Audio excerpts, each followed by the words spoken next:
Hello, Alan Rule here from alanrule.com, and today I'm going to talk about the Hagia Sophia. The court of Turkey has said that it is going to be converted back into a mosque. This came at the request of Erdogan. So let's talk about the Hagia Sophia. It was built in the 6th century by the Roman Emperor Justinian. It was it was completed, I believe, in 537 A.D. Then in on May 29th, 1453, the Sultan Mehmet II of the Ottoman Empire took over Constantinople, and that very day it was converted into a mosque. By the way, Sultan Mehmet II was one of the most evil men who ever lived. And the Turks know that, by the way. That's why they have to change his history. See my video on the fall of Constantinople. So, then in of course, in the early 1900s, the Ottoman Empire falls. Then in 1930 something, Mustafa Kemal Ataturk, who's also one of the most evil people who ever lived, turns it into a museum. So it's a museum now. Well, until today, when the court, I'm not sure if this allows them to turn it into a mosque or it becomes a mosque automatically. Either way, it's essentially a mosque now.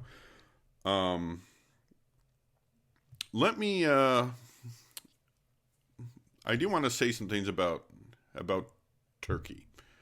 Turkey is one of the most anti-Christian countries in the world. Of all the Muslim countries, it's the most anti-Christian. And the Turks have done more damage to Christianity than pretty much anyone else in existence. It's the modern state of Turkey, which is technically a secular government, is extremely anti-Christian. Now, you would not.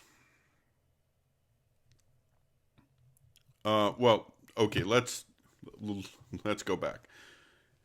You have the Turks come on the scene in the Christian world in 1071. The Battle of Manzikert. They essentially invade Anatolia. This is the Seljuk Turks. And then you have the Sultanate of Rum, the Ottoman Empire, and the modern Republic of Turkey. So you have these people. They've had several different governments. And the Turks, of all the Muslim groups, are probably the most anti-Christian, hands down. And I can prove this. If you ask a Muslim, what's the biggest crime that has ever been committed by Christians against Muslims, they'll say the Crusades, right? If you notice the Crusades, something interesting, they don't get called until the Turks come on the scene.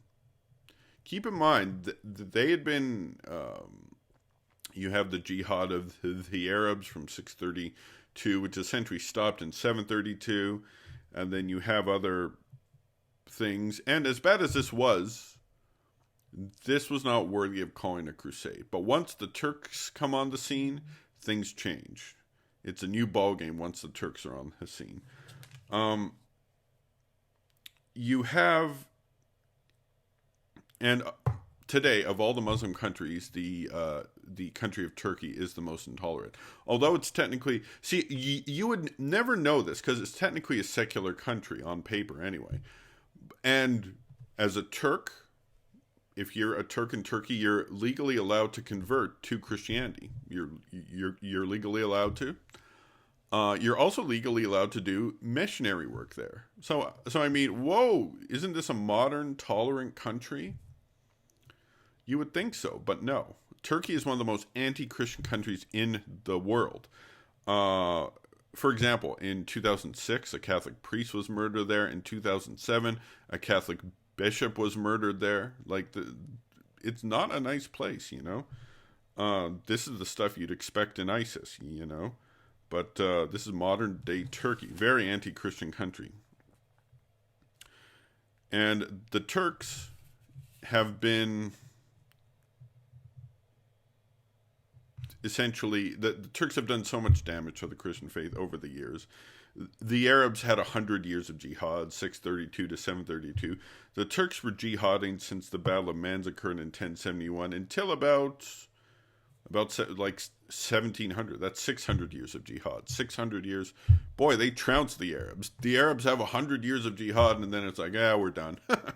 We're done, never to jihad again. Now, then you got the Turks up until 1700.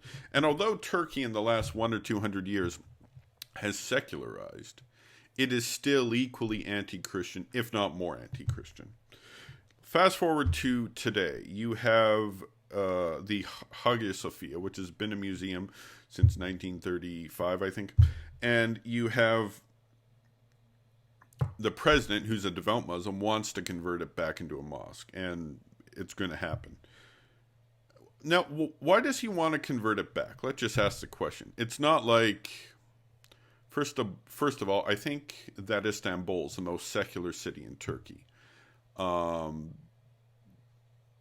I'd say a majority of the Turks don't go to, in Istanbul, don't go to the mosque on a regular basis. Now, there's also 3,000 mosques in the city. So it's not like they're short of prayer room. It's like, oh yeah, we just can't find enough prayer room and we have to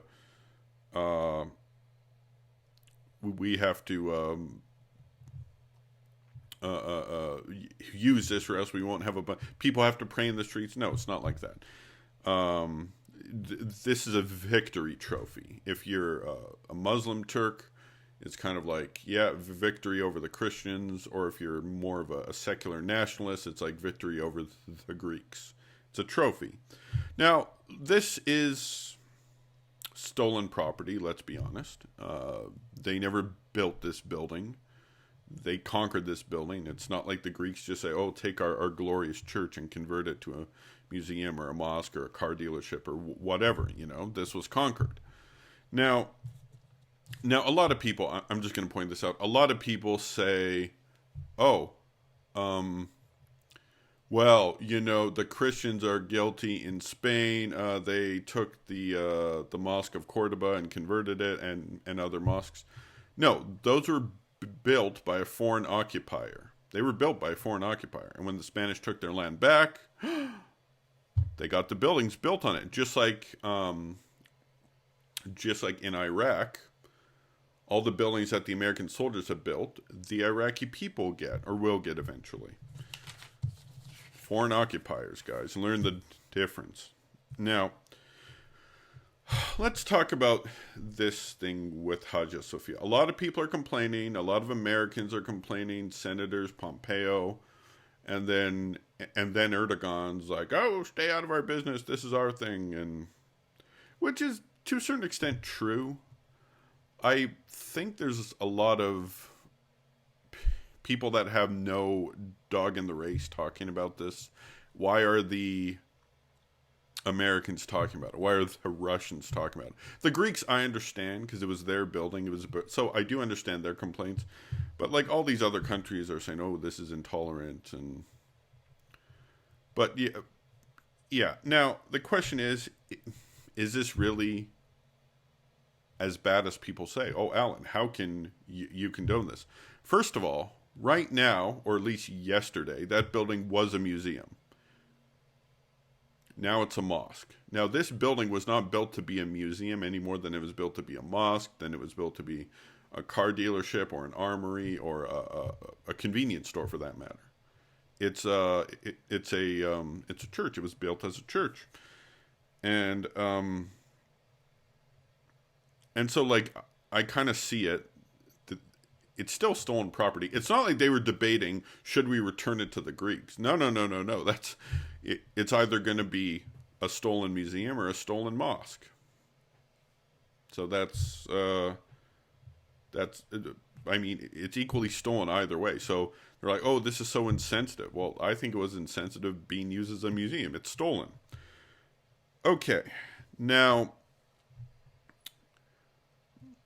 and so for me, it doesn't make a big difference. What's going to change? What's going to change? Now, there's a debate about the iconography, because there's a whole bunch of, because when the Turks took it over in 1453, they painted over the walls, which had all the iconography on it. And although this, now, I don't think the iconography will get painted over. I don't think it will.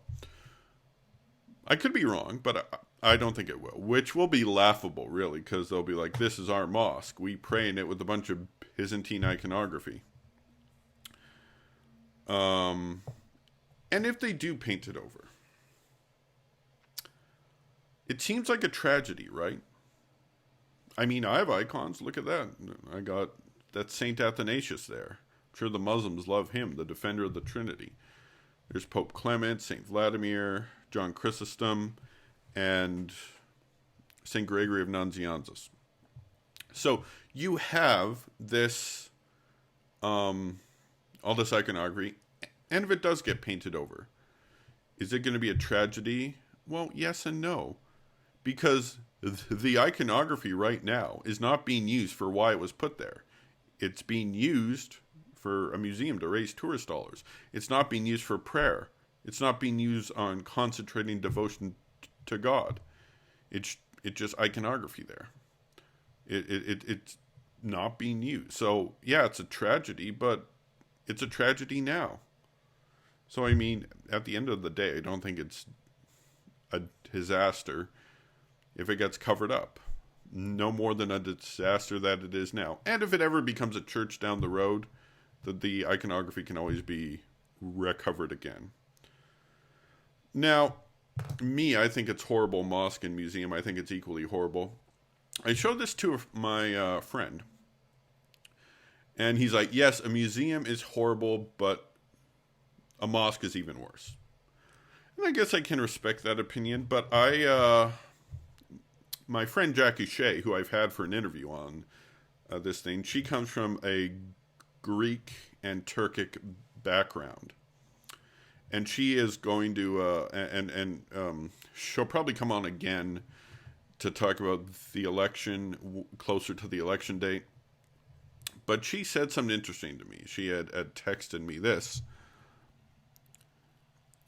And as I said, she's from a Greek and Turkish background. My gut preference would be that it remains a museum, because I somewhat agree with your friend that better a museum than a building in which a false religion is actively being pursued.